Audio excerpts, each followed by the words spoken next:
Hello and welcome to another Scoutcast brought to you by Fantasy Football Scout. As always, you are joined by me, Andy, FPL mode, and we are also joined finally again by Joe. How's it going, Joe? It's been a while. Yeah, it's going well. I just took a week off. But the last time I did the captaincy video today, and the last time we did that was in game week 12. Yeah. And I think it was game week 12 and 13 I did the last scoutcast for. But yeah, time moved on. We had midweek fixtures and time has marched on, and my team is, well, we've called this scoutcast crash and burn. It's crashing and burning in front of my very eyes. Yeah, it's not it's not a hopeful title for our stream today, is it? Talking about crash and burning, Flapjack, Rich, you're obviously joining us tonight as well, but that hasn't happened this week, has it? I'm so excited for you. I know, the very first time. I mean, obviously the rank's still not great, but yeah, it's a pretty good week in the end. Yeah, it's been all right. I mean, obviously, we joke about this quite a few weeks, don't we? Where since you've started, it hasn't seemed to have gone for you on the weeks that we stream. But this week, 2 red arrows for me and Joe, green arrow for you, your wily old self there. Yeah, since we started doing this, I've had 3 reds and 3 greens, but it's the first time the green has been like, publicly visible. And that's when you want it. It's just for show, mate. Yeah, exactly. Yeah, I wouldn't have cared otherwise. No, exactly. Joe, talk us through what we're going to be talking about tonight. Okay, so yes, there's a play on words with crash. We look back at our crashingly average game week, especially for those who tried to make a transfer at 10:58 this week. We also look as our teams limp into the World Cup to see how we can revive our fortunes into the final 2 game weeks. So a small group of teams have 2 home games. So we're going to look at home advantage and the best double home lads. Could Newcastle hold the key? Well, Rich certainly thinks so. We're going to have a look at Newcastle in detail there. And Andy, I just written here topic because I hadn't filled it in before, but you're going to be looking at differentials. So we're going to be having a look at those low-owned gems and all the usual stuff as well. Bus teams, captains, community team, community question and answer at the end as well. Exactly. And obviously this is our penultimate one before the World Cup, which is very exciting as well. But we're going to be making sure we bring you as much content as possible to help you reach where you want to be before the World Cup starts. Although I think a lot of people are going to be hoping for that reset to come around quicker than some other people. Right, so starting with points then. So my points this week, 61 points. My defence did absolute bits. I had Pope 6 points, Anderson 6 points, Cancelo 6 points, Trippier 11 points. Couldn't be, happy with that. That's absolutely lovely. Brought in Saka for Bowen. Saka, obviously Arsenal won 5-0. Saka played 26 minutes, got an assist, 4 points, and then went off injured. It looks like he's probably going to be okay for next week, which is good. But I can't help but feeling a little bit annoyed, feeling like he probably could have got a little bit more, but there you go. Martinelli got 8 points, Foden with 1. Salah, as my captain, got 14. Slightly annoyed, and I know you two might feel the same as well. I was kind of determined to have Salah as captain before we heard Haaland was definitely out. So I feel like there was a bit of an advantage there that we couldn't massively take, if that makes sense. But we'll talk about that maybe a bit later. Andreas Pereira, when he comes in for you, he does nothing. 3 points. 10 points a week before when he had him first bench. Tony, 1 point, got suspended, so I don't have him for next week now. And Mitrovic with 1 point. Obviously, Haaland ended up being first on my bench, but then I also had Zuma and Neco Williams. I saw the deadline leak that we had and just decided to go with it and not use an extra -4. Could have done Haaland to Kane. That would obviously have not worked out in terms of using the -4. Could have gone kind of Foden to somebody, Almiron maybe. But I mean, would I have really done that? Even then, I didn't know whether that was going to be a definite move to get me points back. So I just thought I'd stick with it. Foden could come on for 20 minutes and get a goal or something. So 61 points, down to 72k, but still within, still in top 100k. And as long as I'm in top 100k by World Cup, I think I'd be quite happy, to be perfectly honest. Joe, moving on to yours. Talk us through your team this week. 62 points. Not too bad. I know. Our teams are broadly similar. Great defense. Rest not so good. Pope, Cancelo, Trippier, Anderson all did me proud there. I captain Salah like you. I was going for captaining once. I thought that Haaland was a big doubt or indeed out. I kept Zaha for this one. I was going to remove him this week, but I think I've got other fires to fight now. I brought Saka in for Foden at 11:57 whilst I hid in the toilet. So no, it was 10:57. We need some context there, Joe. It was 10:57. Basically, we were about to do a long drive from Somerset down to Brighton at about 11ish, and I had various things I had to do to load the car up and things. So but I saw this news had come in on Twitter that Foden was definitely going to be benched, that Haaland was definitely going to be out. So I'd already had the captaincy on Salah, so that was fine. I was quite happy to have Haaland in my squad just in case, miraculously covering. But it was Foden was the issue. So I just quickly did Foden to Saka. I had the money, obviously. So I quickly made that move, did that move, and then clicked on it, all fine.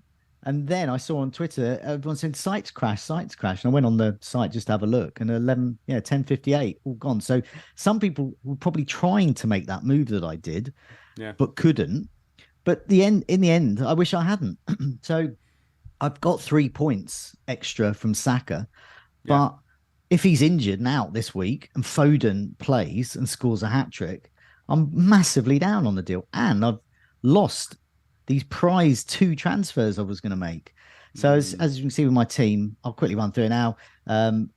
It's awful. I need to make 4 or 5 changes. So 2 would have been really handy. So I've got Pope, Cancelo, Trippier, Anderson, Salah captain, Zaha, Saka, Martinelli, 8 points, but it doesn't mean anything because everyone owns him.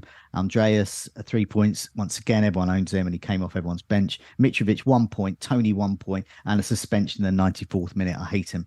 Haaland on the bench. Ward, Doherty, 0, Nico Williams. So basically, my bench is rubbish as well. But I noticed that Doherty's not in the starting lineup for Spurs.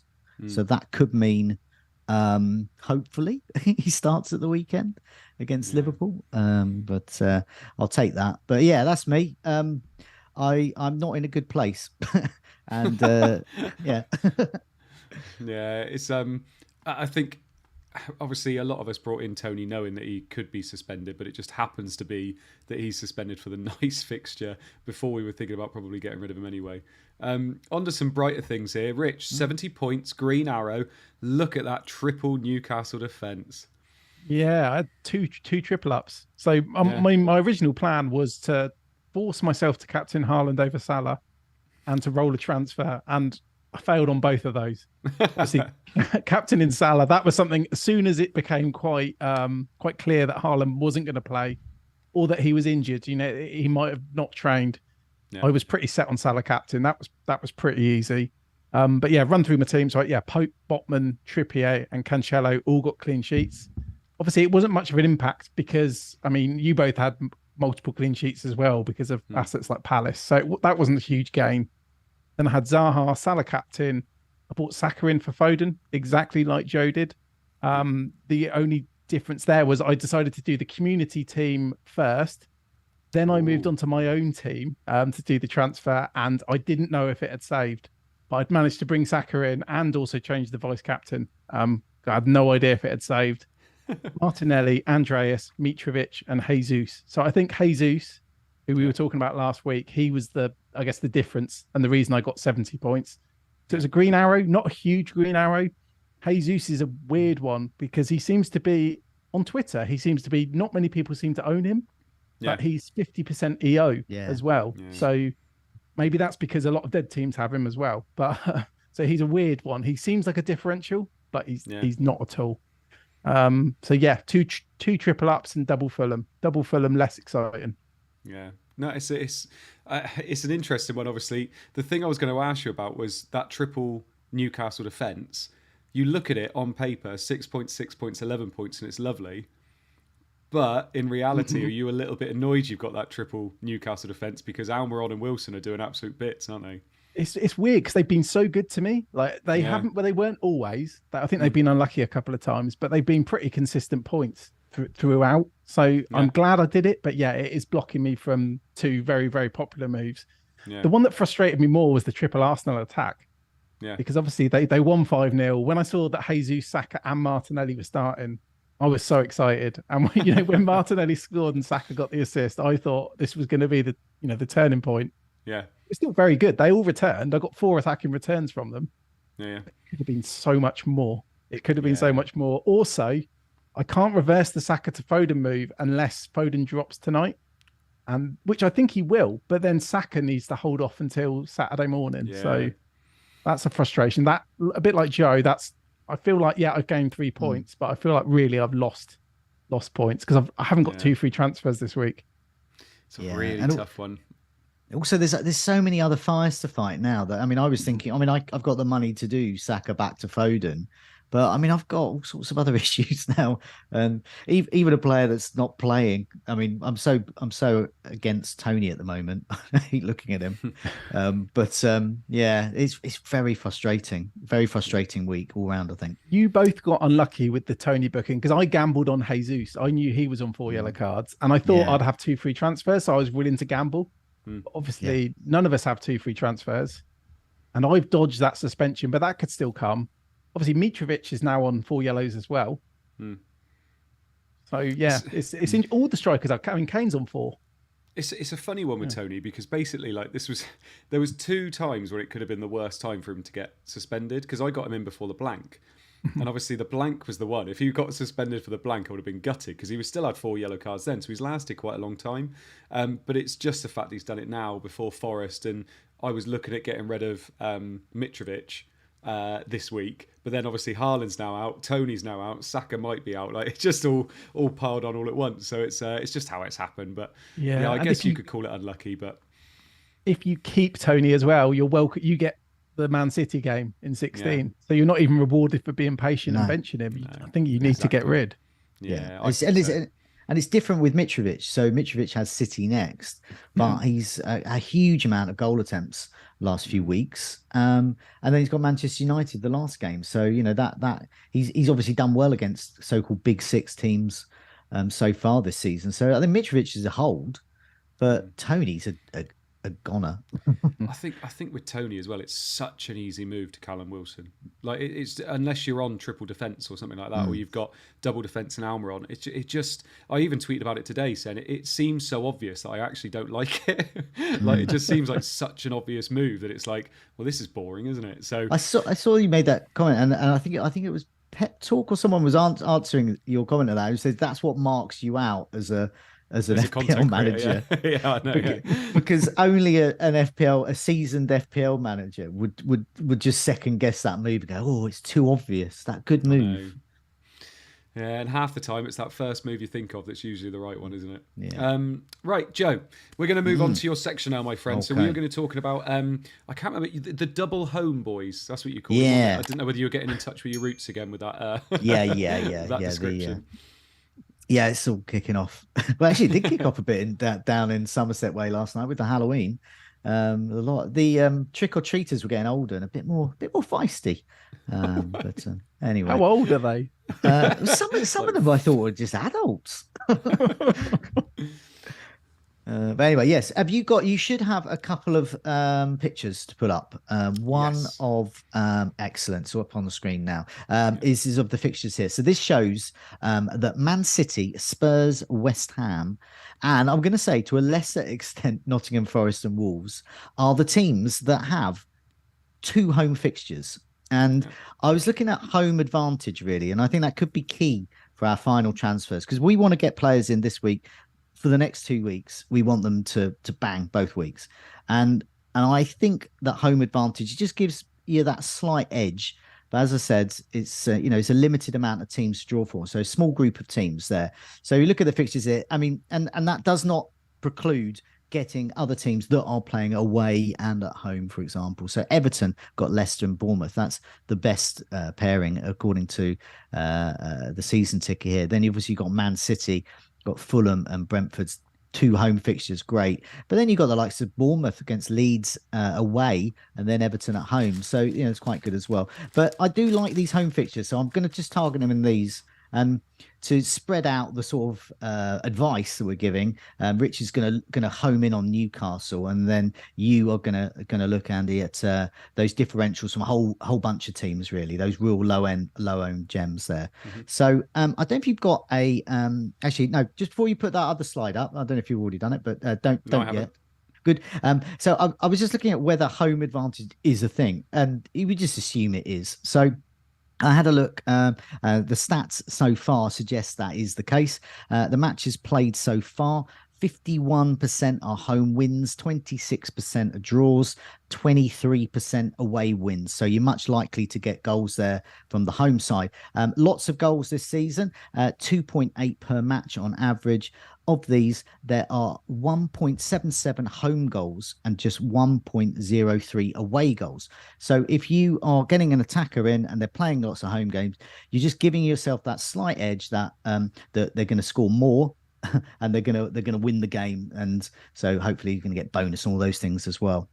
So if you've got another slide here, we're going to look at some of those players with 2 home games. So with this one, is it up on screen at the moment? It is. Yeah, great. It's I filtered this by the last 6 home matches to get the latest form and at home. But obviously, last 6 home matches, that's in some cases that's going to go back quite a way. But so it gives a fair sprinkling of what they're going to be like there. So understandably, we got Haaland at top. So if we get news that Haaland is fit and ready to go, and we see pictures of him in training looking absolutely magnificent, then he has created 8 chances, 13 shots on target, expected goal involvement over the last 6 home matches of 7.41. Got Fulham next and then Brentford. These are great fixtures. Then next up, you got Kane, expected goal involvement over the last 6 home matches of 5.37. So almost a goal involvement a game, almost 16 chances created, 13 shots on target.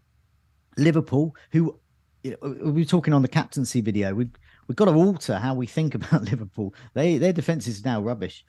They are leaky. They are the second worst behind Fulham over the last 6 matches, 6 game weeks as well. So yeah, Kane's got Liverpool, and then he's got Leeds at home as well. Great fixture. Foden, obviously, he's got the same fixture as Haaland. 10 chances created, 9 on target. I've got rid of him on the toilet at 10:57. So I've flushed him away, and I want him back. You got Son next up, expected goal involvement 3.51. Then Kevin De Bruyne, expected goal involvement 3.21. 15 chances he's created at his last 6 home matches. And then you got Bowen, Awani, sorry about that, from Nottingham Forest. Involvement for the striker there is 2.79, whereas for Brennan Johnson it's 1.53. So there's a big difference there, and that shows that the quality of his shots is much better. And then you got Ben Rama, who could be a cheeky differential as well. I don't know if he features on your list a bit later, but for West Ham, it's got Crystal Palace and Leicester. And then I've just eased in a bit of Podence at the end for Wolves. He has created 8 chances at home, a couple of shots on target, expected goal involvement of 1.21. Got Brighton and Arsenal. He sort of also ran. So I think for me, this shows the players you think are good at home, who are worth getting and worth potentially captaining, are good at home and are captainable.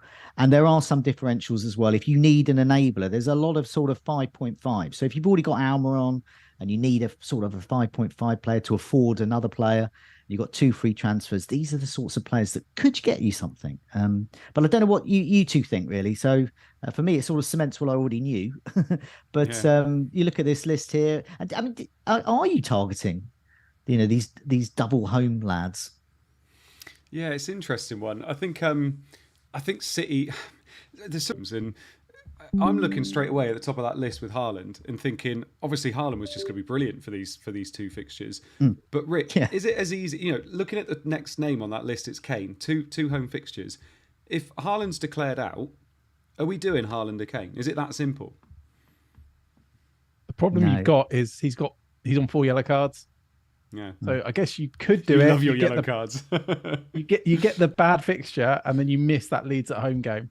Yeah. And you lose all that value you built up in Haaland as well, which I think is 0.4 for a lot of teams. Well, we all got him at 11.5, was he? For game week 1. And he's 12.2 now. So he's dropped. So you 0.3. So you'd lose 0.3 if my maths is right. Okay. So it's a bit less than it was yesterday. Okay, so you're looking at that. Sorry, I did this table yesterday. You lose that value as well, and you potentially lose that. But I also think the indication from what Pep Guardiola,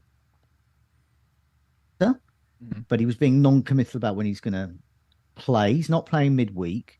So what we need to look out for, because I don't think we're going to get something concrete in the press conference on Friday. We need to look out for those training pictures. I want to see him on the pitch running around with other players, looking like he's evolved. And then I want some vague optimism from Pep Guardiola, because he's so good. He's such a good captain, potentially. I mean, how annoying would that be if you remove him ahead of these two fixtures and he's fit for them? I would cry. I would give up. Hopefully we get a leak, because I mean, looking at the double homeboys, Man City seemed like the absolute clear ones, where we want 3 starters for both game weeks. So I feel like I'm going to use all my transfers where possible to get the best possible Man City assets in. Yeah. Maybe losing Haaland could be worth it. I mean, the second best captain after Haaland's probably De Bruyne. Yeah. We could look at Alvarez. Hopefully we get a leak. If Alvarez starts, you could even look at Haaland down to Alvarez and not worry about the money. But then if Haaland's on the bench, you don't want to not have him for that Brentford at home game. Yeah, that's the thing. The indication was that if he's not going to be ready for Fulham, he definitely can be ready for Brentford. He seemed to be, he's, active. I don't know whether he needs to be the extent of the training he needs. So we need to see that towards the end of the week. But yeah, for me, what I'm thinking is Salah. Even though I've got so many other fires to fight, it's ridiculous. Salah, I haven't got a captain in my team, I don't think, that I feel comfortable with if Haaland's out. Salah out for De Bruyne, captain him. What will be in Haaland, because I don't want to spend 2 minutes, 3 minutes before the next deadline on the toilet again, having to say, oh yeah, I'll do all those things I'm meant to be doing, but I'm actually hiding, trying to make a transfer. I just want to go in for that. And De Bruyne against Fulham and Brentford at home, I'm more than happy to captain him for that. So is that worth a -4? Because a lot of people will have triple City already, won't they? Plus Salah. Yeah. So for instance, me, if I know Haaland's out, do I go Haaland down to Callum Wilson and then upgrade Salah to De Bruyne? If you know Haaland's out, if you definitely know Haaland's out, just move into Alvarez or bench him or so you got Tony, just do Tony to Wilson. Yeah, I'm not sure about that, because the problem with Haaland is no guarantee he's going to play the last game either. Like, if they could just literally just rest him and just say, right, that's it, we're not going to risk you. What's the point in risking you against Fulham and Brentford? I don't think he will, because Guardiola was saying that the next 3 fixtures are like sort of cup finals, in that that Europe's done and dusted. They can play around with things like that. So we might see some players in different positions. We might, we'll see more squad players. So these 3 fixtures here, he's got the potential to really, to not only to win, obviously, but to also to get a really good goal advantage there, because they have to seriously consider the fact that Arsenal might win. I know it sounds crazy now, but Man City need to think they might not win the league if they botch some of these. They need to go in with their best players and they need to get loads of goals. This is where they can hammer these teams. Potentially, I'm not sure. I think it's a really tough call with Haaland at the moment, because it's a hell of a lot of money to have on your bench for the last 2 weeks, especially if Rich has just said the biggest priority at the moment. Go on, Rick. You're such a breadhead, as they say in the 60s. You had I saw a quote you did on Twitter. You were talking about the team value and things. I just forget about it. I mean, everyone's so cheap this season. We've got like some Martinelli and things. Even Haaland's really cheap. Whatever we got him in for, 11.5. He's like 13, 14 million player, really. I mean, they're so cheap this season. One of the benefits, I suppose, and it's hindsight now, but at the time, one of the benefits that I didn't mention earlier of doing Foden to Saka was so that I could have a choice of any player, this week if Haaland is out. So I think if I had three, I would be happy doing a hit because it would be for a captain. But it almost feels like we need to have some kind of flow chart where, if Haaland is benched, because Haaland being benched is very different to Haaland not being in the squad. Yeah. So I feel like I'm going to wait for a leak, and I need to have like 8 or 9 different plans, in my thoughts, depending on what the leak is. And even if it's like we only get news that Grealish starts, for example, I might go for Grealish. Obviously, I wouldn't captain him. But I think that these home fixtures for City are that important, especially with the captaincy, especially if Haaland's not out. Or Haaland is out. Would you captain? I know Andy got Foden, Rich hasn't got Foden, but would you is Foden captainable given that he's been benched? If he starts, he is. Yeah, no, but we won't know definitely, will we? I'm hoping we will because it's 3 p.m. kickoff, but there's no lunchtime kickoff. So we could end up in the same situation as last week, where you're sat on the toilet at half past 1, hoping to get a league. Literally. Yeah, I think they're all captainable. You just need to know that they start. Yeah. And I mean, because I'm looking at the same move as you, which is Salah to KDB, captain KDB. But I mean, I can't call that much between Foden and KDB. Like, it feels nicer captaining KDB. And a lot of his stats, those are his expected goal involvement, are assists. A lot more than an XG, XG data, for example. But then he's so good on bonus. The last 2 seasons, Foden's really been nailed on, really. I mean, when he hasn't started, there was one Christmas when he was naughty, I think, for a couple of weeks. But apart from that, he's the go-to guy. You put we need an attacking wide player. Foden, first name, done. And so to be benched over tiredness, we're all tired. Yeah, he's a professional pulled off footballer. at half time. Not just this season; it happened this season, didn't it? When he didn't pass the Haaland. That sounds like there's something else going on there. There's always been odd things. I mean, I remember a couple of seasons ago, I did captain him a few times, and there was a game against West Brom where they were 3-0 up, and he just got subbed at half time. Yeah. It's not unheard of with Foden. Whereas I think De Bruyne will be benched midweek. I mean, this might go out. There's those watching afterwards, and De Bruyne is in the starting lineup in Europe, but I think he'll be benched, and so I'll have security that he'll start. And I don't want to. I mean, that's no fun making those changes at that time. I mean, we live in a country where the times of the deadlines fit of during the day when we're around. But all these people around the world, this must be happening to them at 3 o'clock. So I mean, the last deadline, were people just getting up at like 4 and looking at team leaks on Twitter? And I mean, are they going to have to go through that same thing again? It doesn't sound like fun to me. I know Andy plays NFL fantasy. I know that. So I'm sure you've set an alarm for 1 or 2 in the morning for that before, or not? Yeah, I have. And is that fun, Andy? Yeah, it's really good fun. Really? Yeah, it sounds.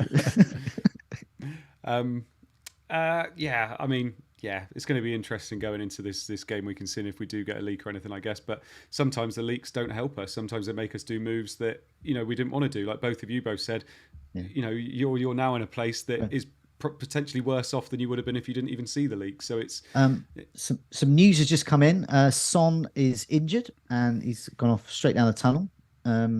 So I'm not sure that I would assume that makes Spurs worse from an attacking point of view without one of their best players. So I don't know. What do you think about Spurs? I mean, Kane is on that. Well, we've spoken about Kane, but are there any?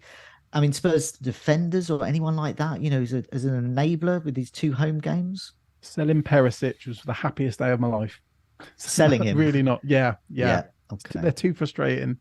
Even Eric Dyer didn't play the last game. And can I before we move on, but can I woo you by West Ham, Crystal Palace and Leicester? These are good fixtures. Bowen, Ben Rama. What about Skamaka? He's not on this list because his XGI doesn't hit the target, but should get minutes. I mean, can I woo you with any West Ham assets? I mean, West Ham for me, I like the fixtures. I think Crystal Palace away from home are pretty terrible. They're pretty good at home, but away from home they're pretty awful. Yeah.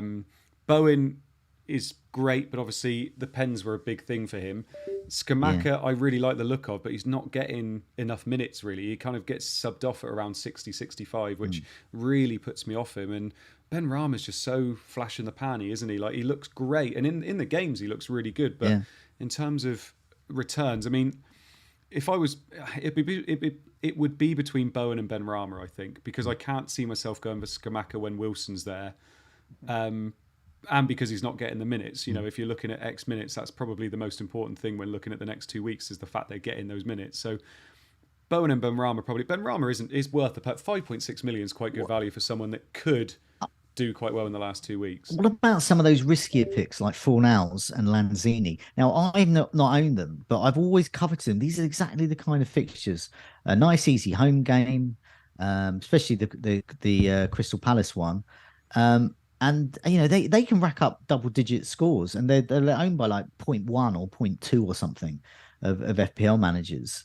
I mean, are you tempted by any of those, or just a risk too far because of starts, I guess? I wouldn't be that tempted. I think if I had Bowen still, I'd be very, very happy keeping him and playing him. Same with like Zuma, like Andy's got. But I can't see a scenario where I'd be bringing them in, because, I mean, Samaka, Andy made a point that I completely agree with, that Wilson's there. It's so much more obvious. Yeah. You know, he's got Antonio breathing down his neck.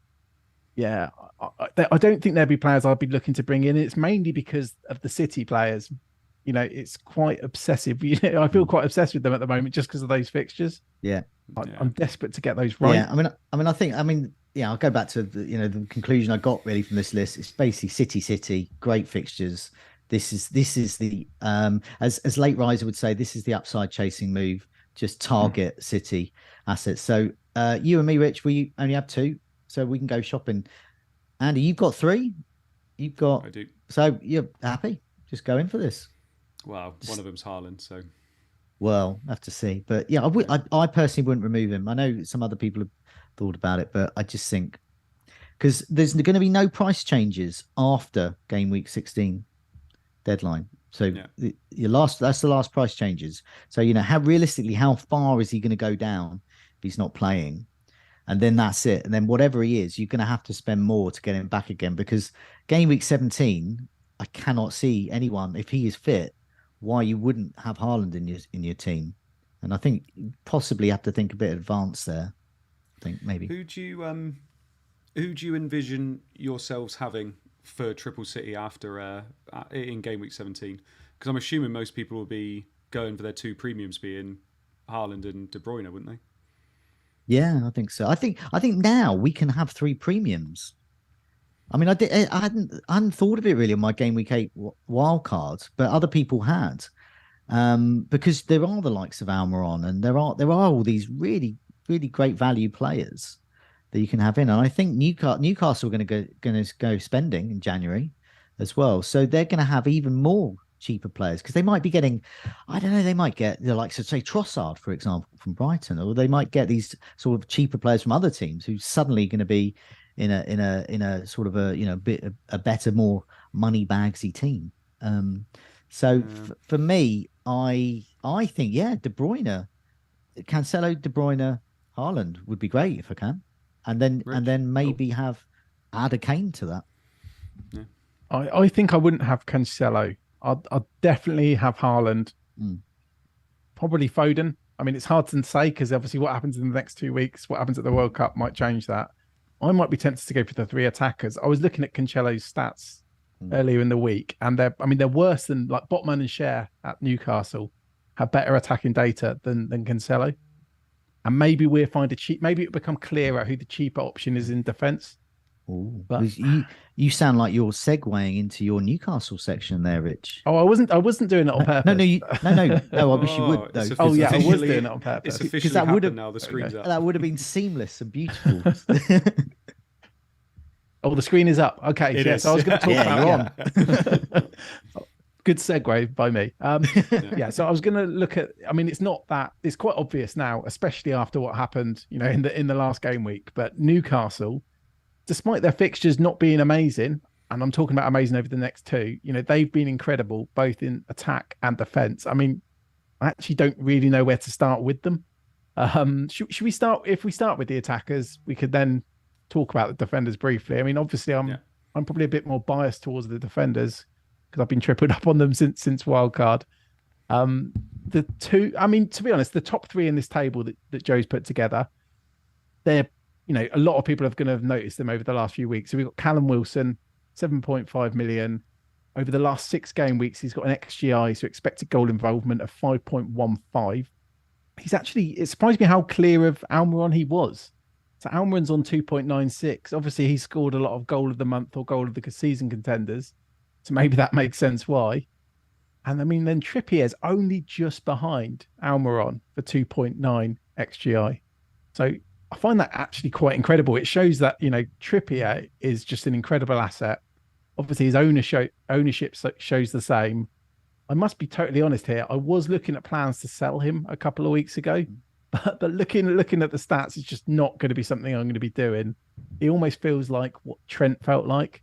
And I don't even think that's an exaggeration over recent weeks, and at such a cheap price. He's still only 5.9. I think I would say he's a contender for FPL Player of the Season. I think he probably. I mean, Haaland would be probably up there with him, but just for the sheer value of. Yeah. I mean, definitely. I think it'd be between those two, definitely. Yeah.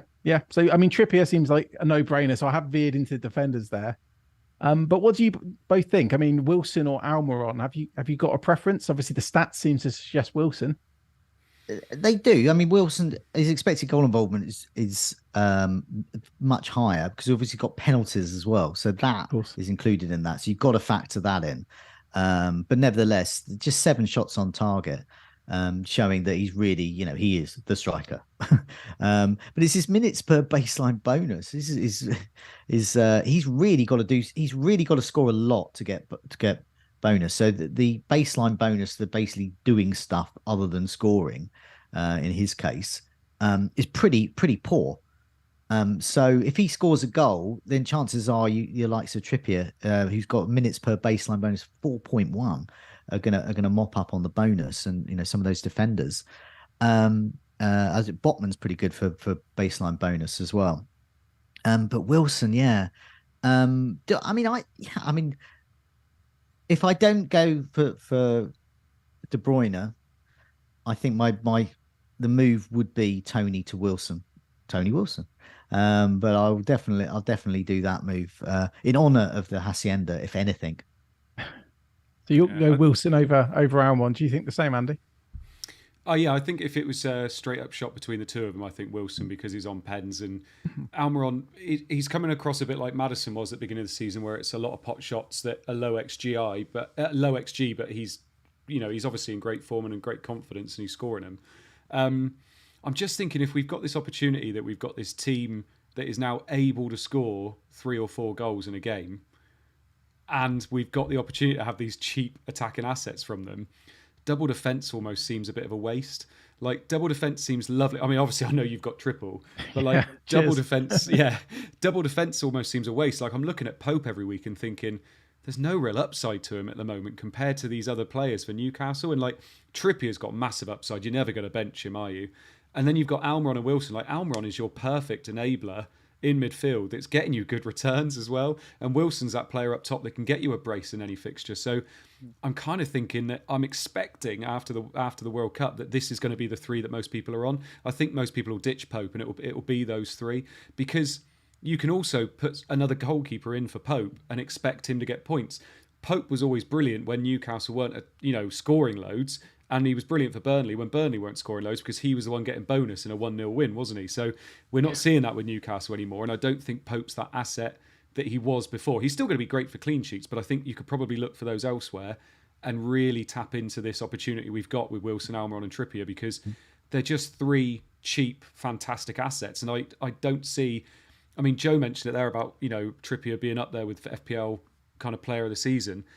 He's probably the highest upside defender we've got in the game now, isn't he? He's above Trent because of everything going on at Liverpool. 18 chances created. He's above Cancelo as well. Huge. He's just ridiculous. So I think that's probably the way we're going to go. The point you make on Pope's important, because I think a lot of us wildcarded in like game week 8 thereabouts and got Pope. And actually, since game week 6, the only points he's got are either 2 or 6. Yeah, so he's become what we thought Edison was. Yeah, exactly. He's literally become Edison. And then players like Allison have been scoring all over the place because he's been saving penalties and getting assists. Well, he's turned into not the best goalkeeper asset that we normally look for in FPL. He's not conceding all the chances and saving them and keeping them in games. Whereas you've got players like Ward and Gaeta and players like that who are conceding lots of shots, but they're the good keeper, like Emi Martinez used to be. So Pope now isn't really that keeper we were wanting him to be this year. But it says a lot about Newcastle that they're controlling games and, scoring tons of goals, which is great. But yeah, I think double defence now or after the World Cup would seem a bit of a waste. See, that's where I slightly disagree. And obviously I am a little bit biased. I don't fully disagree. I'd go without Pope for sure. And I'd definitely want to have Wilson and Trippier. I think that goes without saying. I think the question comes down to Botman against Almiron. Because obviously you look at the data of Almiron, 2.96 XGI over the last 6. Botman's at 0.79. Then Joe highlighted the baseline bonus, which we actually mentioned a couple of weeks ago with Botman, where his baseline bonus isn't that much lower than or that much worse than Trippier, considering how good Trippier's baseline bonus is. And Botman's still 4.4 million. So I think he's incredible value. Obviously, there's a lot of really good value defenders this season. So I think it comes down to Botman against Almiron. And obviously, a lot of people are going to disagree, and because Almiron scored so many points recently. And obviously, when Saint-Maximin comes back, when Isak comes back, like that's why I guess when we wildcarded, a lot of people went for Isak over Wilson. Yeah. People didn't go for Almiron because they were worried that Saint-Maximin would come back, and then would Almiron stay in the team? Because while he was playing well, he's probably not in their best 11. Maybe he is now. So I think there's a question over double defence. You could still look at Botman, but I agree. Pope's expendable. I'd rather have Ward and Everson right now and save all that money. I mean, I think game week 17. From then we've got to start factoring in double game weeks. We've got to factor in bench boosts. We've got to factor in all of those types of things. So we want a better spread of teams as well. So yeah, Pope is expendable there, and I'm thinking I might go back to my old tried and tested 4.5 goalkeepers, because you can get that sort of value in players like Pickford at the moment, and you can pair them up, just see where the fixtures lie. And Sanchez, exactly. Sanchez, another one there. But also another option I might consider is going for like an Edison or Allison. Not mess up. Well, maybe not Allison with the way Liverpool are at the moment, but go for one of those premium keepers. So if it's looking like Kepa is still the guy at Chelsea, he's really cheap as well. You can actually get him in a 4.5 and the premium goalkeeper. So he's hitting two things there. But I mean, that's game week 17. But for now, I wouldn't advocate a goalkeeper change with 2 games left. So whoever you got, play. So if I had Ward and Everson, for example, well then so be it. I was going to ask. So I think that covers both. Everyone's interrupting Andy's brilliant. Come on, Andy. Come on, say it. I was going to ask both of you as well. How much do you think the World Cup is going to hurt players that are riding the crest of a wave at the moment? So, for instance, Almiron, if this was just carrying on over Christmas, he might be riding this beautiful form all the way through Christmas. We don't have to worry about players like Saint-Maximin and people like that, because he's earned his place, and Saint-Maximin is in and out because of fitness and things. But is this the worst thing for players like that? Because obviously they're now going to go to the World Cup, 4 weeks of not seeing them play, and obviously they come back. Is it like a hard reset for a lot of these players, or is it still safe to pick players like Almiron? It's just impossible to tell. Newcastle will invest, and so Almiron will get reduced minutes because they've got lots of money and they will invest in players. It's interesting with Eddie Howe though, because even when they invest, he doesn't start new players straight away. Did it with Bruno, didn't he? Bruno Guimaraes. Like he took up quite a while to bring him in, so I think he'll be safe to start with, even if they invest. But safe to start with, but did. Botman, another example. He was in and out of the team. Newcastle fans were crying out for him to start, and it's only just been apparent that he's starting every game. Yeah. And him and Cher were even subbed early. I mean, it's impossible to, because we don't know what state they're going to be in after the World Cup. I mean, if they're in the World Cup, we don't know what injuries they might pick up, and if they're not as well, people, just the inactivity. Sometimes, they can be players can be rusty, or they could be all fired up if they're not in the World Cup. So, for example, Haaland and Salah are not in the World Cup, but they could come back rusty. They could come back absolutely fired up because they missed out on the World Cup. So it's impossible to tell at this stage, but I just don't know that if the players that you've got that you think you might want to keep in, don't tinker them in and out, because you'll lose that value that you've got in them. So if Haaland is still, as you would presume, much more expensive than 11.5, if you remove him, they'll want him back. So he's going to cost more. You could end up, spending a good million or two more on players that you actually should want to keep in, but you've sort of tinkered them out. And I don't mean that in a sort of I don't know, a sort of more sort of slapdash, more casual way of managing. It's just, we've all done it. How many times have we done a wild card and then you removed a player and you think, oh, why have I removed them? Oh, I've got money in them. And then you just do it by accident, and it can happen. So I'm not going to tinker with my team too much over the World Cup. Just see what will be towards the end. Have a vague idea, I think. Yeah, the best thing to do is just not use the app or the website to tinker with your team. Use all those other apps that you can get. Yeah. Right, we're going to move on to my differentials now. So these are the best under 5% owned players that you could take a little bit of a punt on for the last couple of weeks. Top of the list is Bowen, still under 5% owned, which is mad, really. And you got Watkins underneath that, then Bailey, Bamford. Tamari Gray is on the list as well. This is, by the way, ordered in terms of XGI, expected goal involvement, so far. It lasts 6 games, maybe? I don't know what it is, actually. It can't be the whole season, surely. No, this is, the last 6, yeah. Last 6. Then it's Danny Ings, then Havertz, then Awoniyi. Skamaka is on the list too. Benrahma, Xhaka, and Barnes to finish off the list. It's interesting, this list, that we've highlighted 3 here. We've highlighted Bowen, and I know we've spoken about Bowen a little bit already, and Skamaka is also highlighted on this list. Damari Gray is on here. I think, Rich, we spoke about Everton a little bit last week and said, who would we potentially get from Everton? Because in terms of the fixture ticker, they were top, weren't they? Damari Gray, Alex Iwobi, look at your face. Calvert-Lewin, still 0.3% owned. In that scenario. Yeah. And they're not doing anything for me. No, I haven't got much to say on it. It's a bit like when we discussed it last week, Andy. It's just, they just don't appeal to me. I don't know which one I'd want to go for. I've seen people going Calvert-Lewin, but again, I don't know if his minutes are going to be great. Yeah, I mean, Joe, there's one thing when you sent me this list, because I said about what I wanted, and you obviously did it for me, which was lovely. When you sent me this list, it really solidified in my head. I'm not really that interested in any of them for the last 2 weeks. No, which sounds bad, but I'm not. What it shows is that some people in the live chat, there's a couple of people, apologies, I can't remember their names now. Earlier in the live chat, they were talking about the congestion of the points as well. So we're seeing, I'm hovering around the sort of 180, 320,000. And other people are hovering around wherever they are in the rankings as well. And there's not a lot of points difference between them. You're talking about 20 points, the difference of 100,000 places. So you really need those differentials. But the annoying thing is that the best players that are sort of they're sort of creeping up in. So your Newcastle assets, for example, they're pushing up in terms of the amount, the proportion of managers that own them in their teams. But this lot here, you two, I thought you were going to either fall asleep or vomit when you saw them, this list, because it is players you don't want.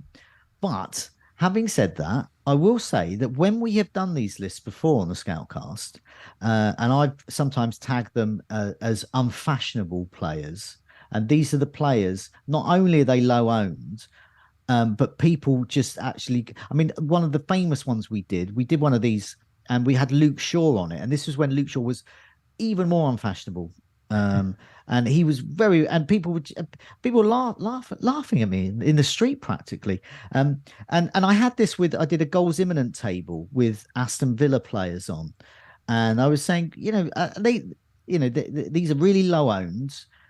They're due a goal. A lot of these players, like Ings, they could be worth a go. And there's someone on Twitter did one of those, those little emojis of like someone crying with laughter because they thought it was so funny that I'd said Villa players. And then, hey presto, they get rid of Gerrard and they score 4 goals. And anyone who got those players would have shot up the rankings. And so let's not dismiss Damari Gray. Let's not dismiss some of these players. Let's not dismiss the fact that Nottingham Forest have 2 home games and they're going to be desperate to win them. They've been targeting these.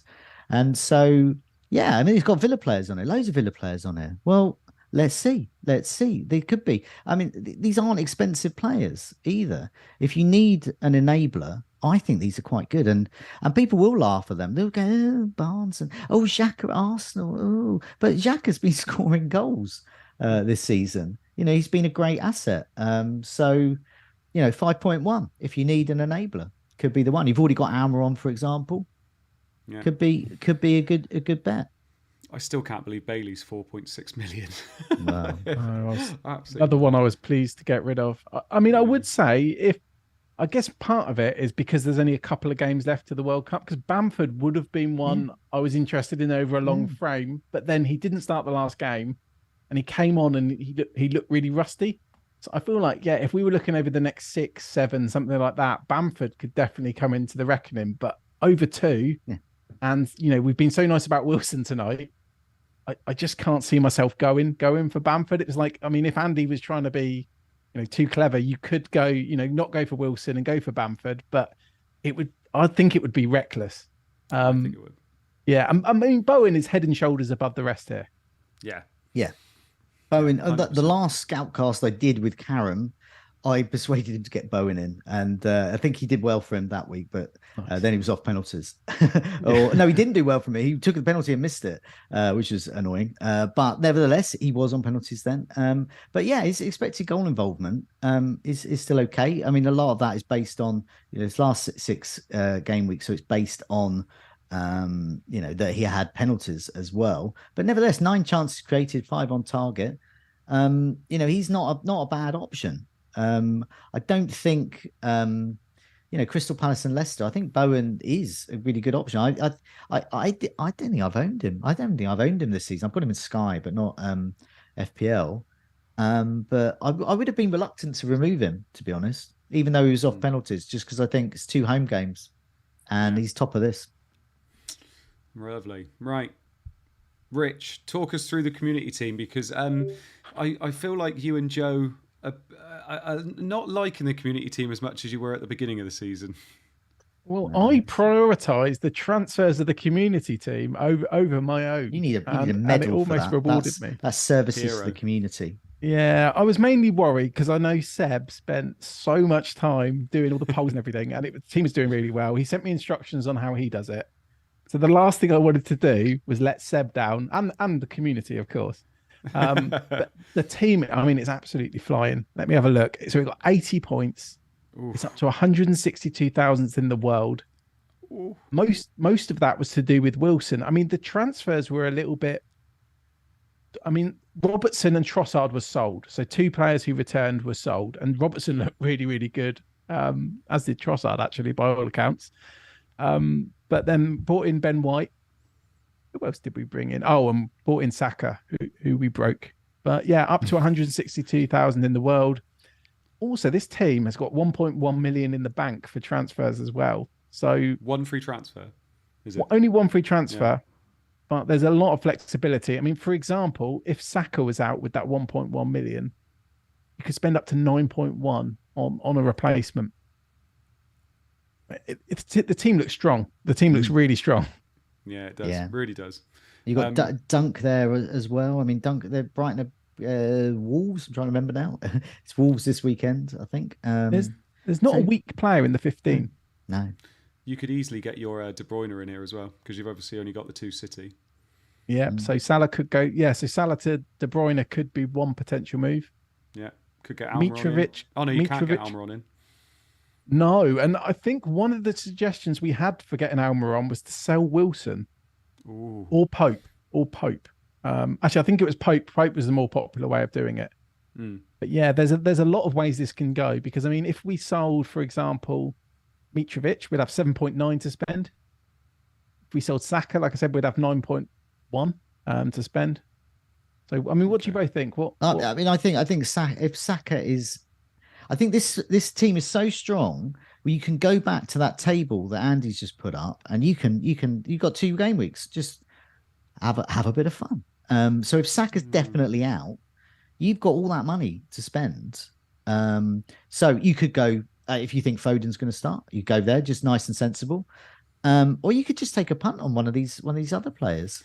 I think it's I really like this team. It's annoyingly good. It's almost like the community know what they're doing.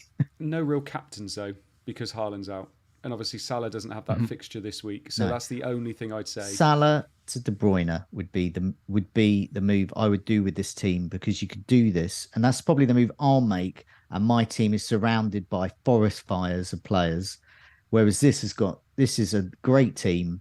You can do a luxury move, Salah to De Bruyne, stick the armband or vice captain on him.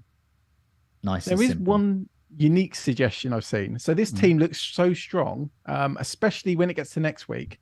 I genuinely think this could be an opportunity. I can't believe I'm going to say this, to bench boost next week. Oh God! And you mentioned this to me, then you don't have to plan for it. You were doing so well. Don't ruin it.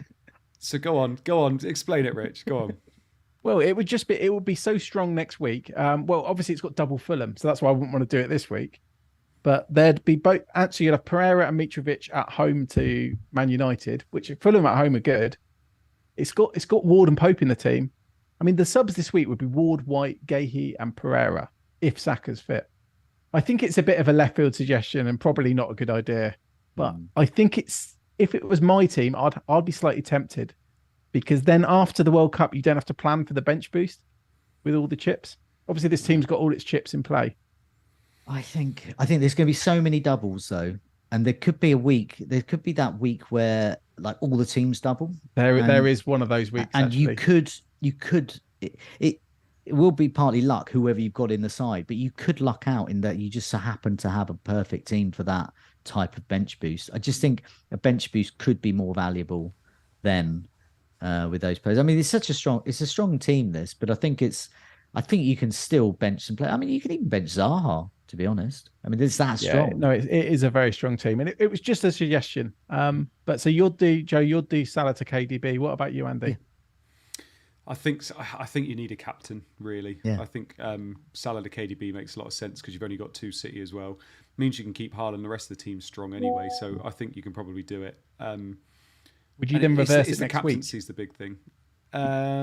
Probably not, because City still have the nice fixture, don't they? They do. It's just then Salah's at home to Southampton. Yeah. But like you say, it's the captain, isn't it? It's the captain. It is, big time. Oh. Yeah. I'll get those polls up on Twitter. I'll try and do it as near to the deadline as possible. Maybe not as close as last week, because oil man's first.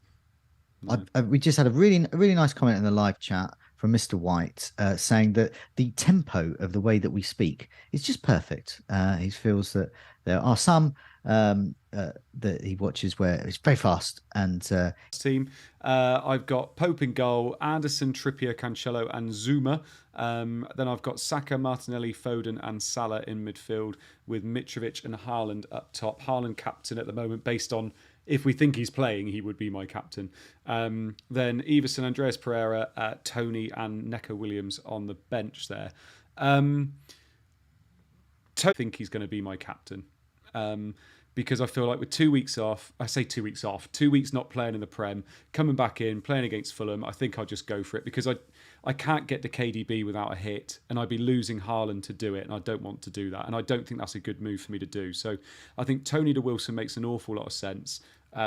Southampton away in the bank, and Wilson's doing nothing but going up in price, and Tony has gone down already, so even 0.5 is actually turning into a little bit less of a buffer than I thought it was going to be. But I wanted Mitrovic against City away isn't ideal, but you never know. He could get a goal in that game anyway. So I feel pretty happy about my team in terms of when Tony becomes Wilson, I've got that cover. My biggest thing is, what do I do? I'm assuming I just bench Anderson, actually. I just bench Anderson if Haaland is fit, and then I play Wilson as well and just play 3-4-3. But I'm pretty happy with the team. I think apart from Foden captain, there's nobody else there I would really captain, to be perfectly honest, apart from maybe Cancelo. But that's that's going to be a tough one. Home to Fulham, like I said, if I've got Mitrovic playing as well, that seems a bit counterintuitive. So, fairly happy. I could even captain Wilson. You never know. But it would be one of those two. I quite like Foden captaincy. I think that's not a bad shout. But I think a lot of people will be on KDB if Haaland's declared out. But we'll see. Joe, have you got anything to say about the team? No, I mean it's. Well, I was going to say it's similar to mine. You scored more or less the same points this week, but no, there are marked differences there. Your bench players are marginally better than mine, and of course you've got Foden. You didn't do that move, so you've got Saka and Foden. Just have to hope that Foden starts. You presume he would, but yeah, having Zuma's a great bench player, and I've got a feeling that Williams is going to start, because I mean they weren't great without him. I'm not just saying Nottingham Forest's fortunes are rest only on Williams, but I can see him coming back for a home game against Brentford. I'm willing to bet on that. So I think you've got him as well, perhaps instead of Anderson. You could put Anderson is a great sort of first or second sub. Yeah. So yeah, I think this is fine. I mean, I would just do the Tony to Wilson move, do the Hacienda move. It's just got to be done, because that is the obvious one in your case here, because then you can play Wilson and just bench Anderson. Yeah, I am waiting though. I even spoke to Rich about this literally just last night, saying, should I go early? Because Wilson has already risen once. He rose again last night. And Tony, like I said, has gone down since the game week finished. And it seemed like a good opportunity to maybe make a bit of money and not have to be priced out. Although I don't think I will be. But I think you Rich got much in the bank, right. though. You got 0.5. Yeah. Oh well, that's fine. But the big thing is, if like we said, we could find out that Saka's out. We could find out that Foden's out, and all of a sudden I don't have any moves that I can make without using a -4. So I feel like it probably is a good idea to wait until a little bit later. But Rich, you got any thoughts on the team before I move on to Joe's? Yeah, I mean, I think the move that you're looking at doing, and the one I told you to wait on, is the perfect move. Tony to Wilson. I'm pretty jealous of that move. It's just like you say. I mean, there's so many different things that can happen. Before the deadline, we might find out that Haaland's out and Foden's out, or all sorts. So I like your plan. I'm jealous that you're keeping Salah, because if I want to get KDB, I need to lose Salah. So yeah, I think it's a really, really good team. If Saka's fit, that's perfect as well, because I'd feel a bit, say you didn't have Foden, but you have Saka. Would you want to lose Saka and then only have one Arsenal player? I'd feel really, really exposed over 2 weeks with Arsenal, despite their fixtures not being amazing. So yeah, I like the move, and I think the patience could pay off. You'll probably end up just doing the move you want to do, but fingers crossed. We'll see what happens. Joe, talk us through your best team and what you're thinking of doing. Wow. So it all depends on injury news and how confident I feel that Haaland's going to start. So I've got currently in a 4-4-2, I've got Pope, Trippier, Anderson, Cancelo, and Williams, who I think is going to start. I hope anyway. I think that's a good fixture. Tony-less Brentford coming to Nottingham Forest. Zaha, I'm going to have to play him, but you never know. Saka, hopefully he's fit.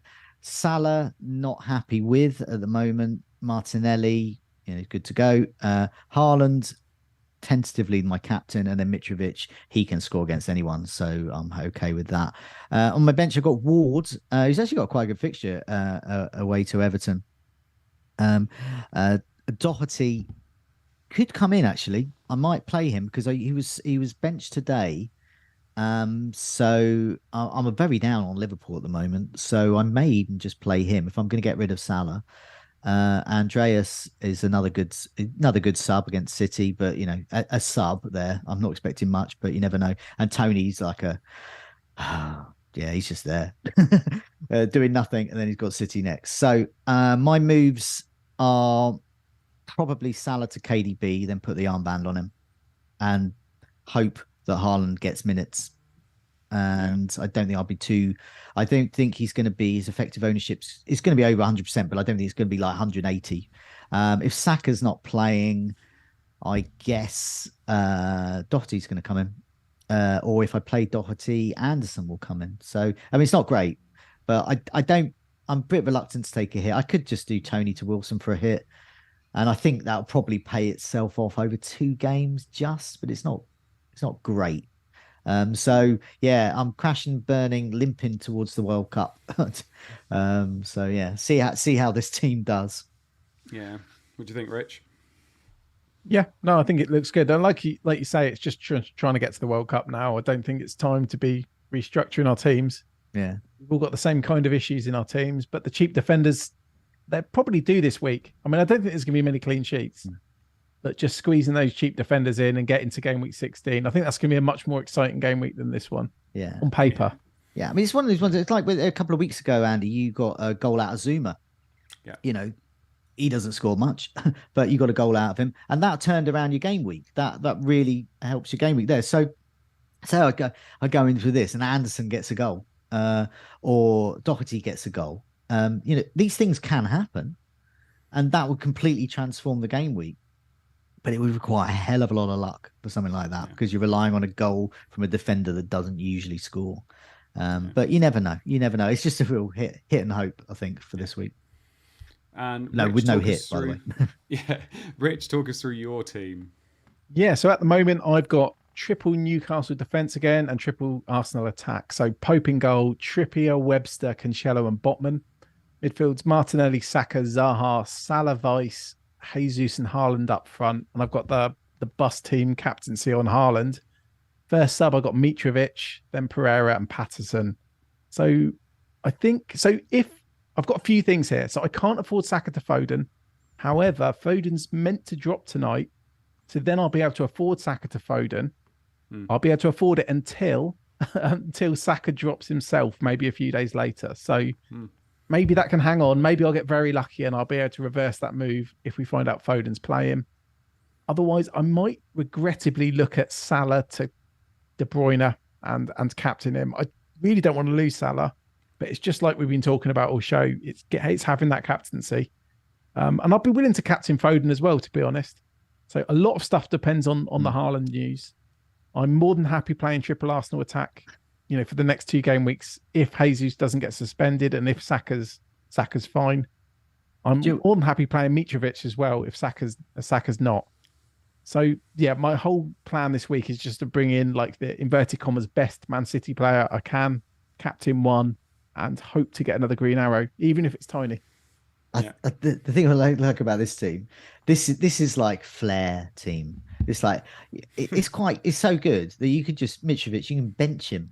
Whereas I've got to play him. In fact, he's one of the players I'm relying on, even though he's against my defender.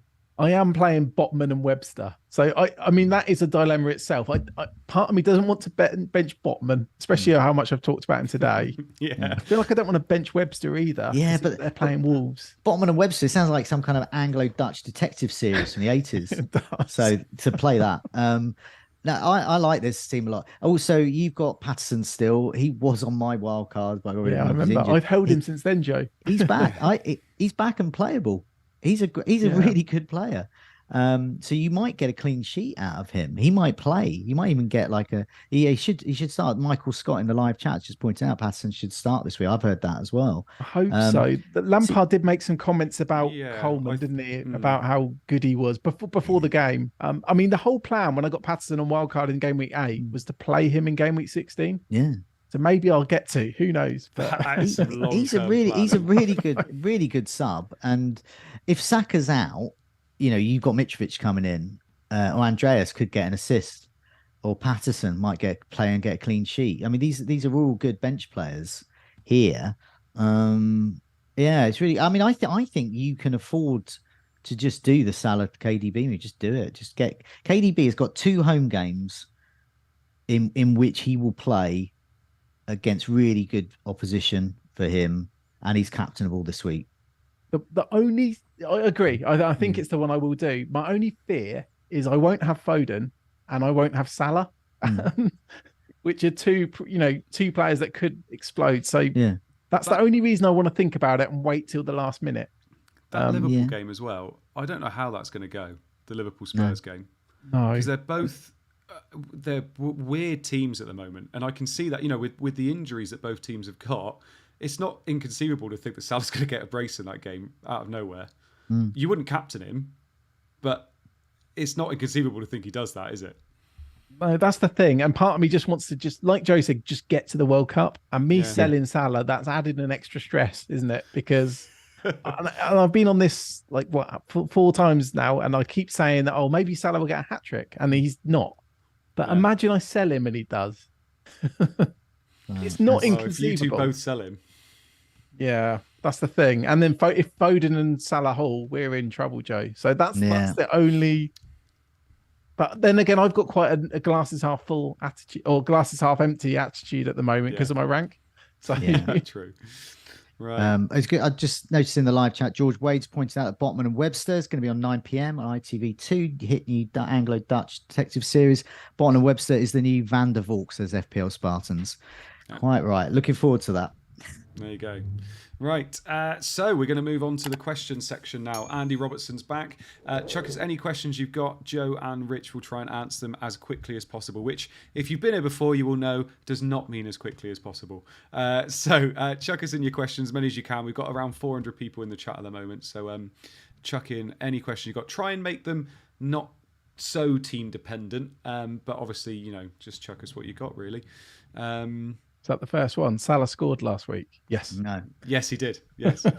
A. Dawson says, who are your top 4 this season? So who do you think, Joe? Who's going to finish top 4?